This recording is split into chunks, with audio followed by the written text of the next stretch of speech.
Cancer healer centre, a new beginning.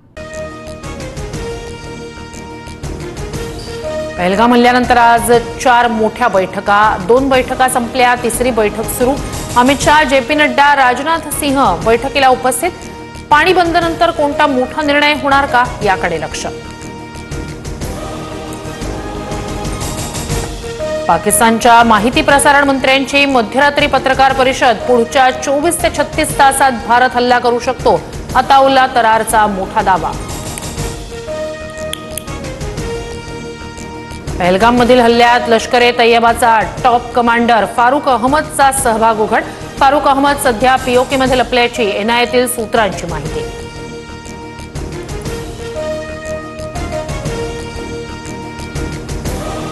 एनआयएची team Baisaran व्हॅलीतील घटनास्थळी दाखल। एनआयएचं पथक उच्च तंत्रज्ञानाच्या उपकरणांसह 3D मॅपिंग करणार। झाडांमागून 2 दहशतवादी आले, एंट्री आणि एक्झिट पॉइंटवर 7 जणांची हत्या। पहलगाम हल्ल्याप्रकरणी एनआयए तपासात माहिती। हल्ल्याप्रकरणी आतापर्यंत 100 पेक्षा जास्त स्थानिकांची चौकशी। पाकिस्तानकडे अणुबॉम्ब हल्ल्याआधी शत्रू 10 वेळा विचार करेल। पाकचे माजी पंतप्रधान नवाज शरीफ यांची मुलगी मरियम नवाज यांची दरपोक्ती। आमच्याकडे तुमच्या आधीपासून अणुबॉम्ब, फारुख अब्दुल्लांचं प्रत्युत्तर। एलओसीवर पाकिस्तानकडून कुरापती सुरूच। पाककडून आंतरराष्ट्रीय सीमेवर युद्धबंदीचं उल्लंघन। जम्मूमधील परागवाल सेक्टरमध्ये आंतरराष्ट्रीय सीमेवर गोळीबार। आपल्याकडे वेळ कमी आणि लक्ष मोठं, मात्र वर्तमान स्थितीसाठी हे बोलत नाही। पंतप्रधान नरेंद्र मोदी यांच्या वक्तव्याची चर्चा।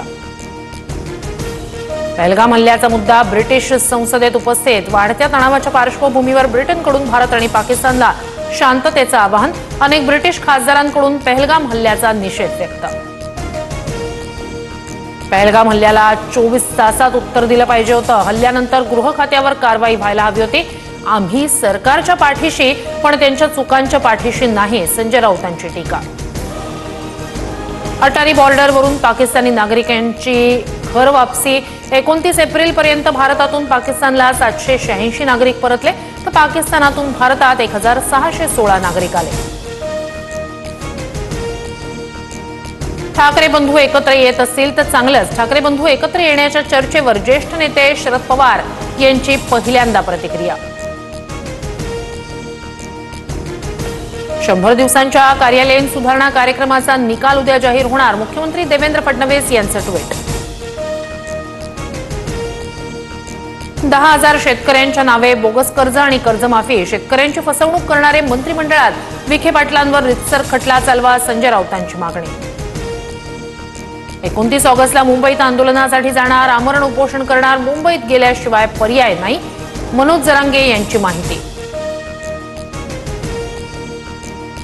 1 रुपयात विम्याची योजना अखेर गुंडाळली। आता पूर्वीचीच पीक विमा योजना लागू राहणार। चौफेर टीकेनंतर राज्य मंत्रिमंडळाचा निर्णय। परळमधील एल्फिस्टन पुलाच्या पाडकामाविरोधात मुंबई उच्च न्यायालयात याचिका। याचिकाकर्त्याचे आक्षेप विचारात घेण्याचे MMRDAला निर्देश। 3 दिवसात याचिकाकर्त्याला म्हणणं मांडावं लागणार। IPS अधिकारी देवेंद्र भारती मुंबईचे नवे पोलीस आयुक्त। फणसाळकरांच्या निवृत्तीनंतर भारतींकडे मुंबईचं पोलीस आयुक्तपद।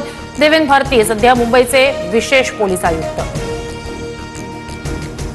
राम मंदिराचं बांधकाम 5 जूनपर्यंत पूर्ण होणार। राम दरबाराची आणि 6 मंदिरांची पूजा 5 जूनला होणार। जीएसटी सह सोन्याचे दर 99,498 रुपये, तर चांदी 1,09,40 रुपये किलोवर। अक्षय तृतीयेला ग्राहकांच्या खिशाला मोठी कात्री बसणार।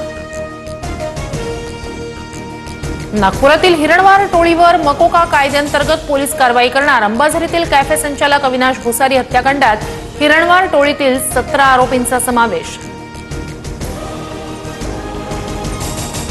नागपूरच्या कळमना परिसरात पाण्याची विक्री। अर्धा तास बोरवेलच्या पाण्यासाठी मोजावे लागतात 200 रुपये।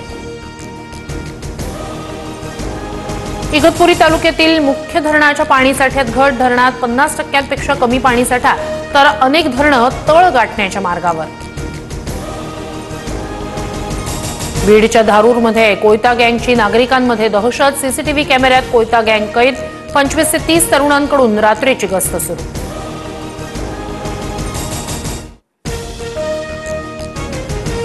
Cancer healer Healthcare Center, a new beginning.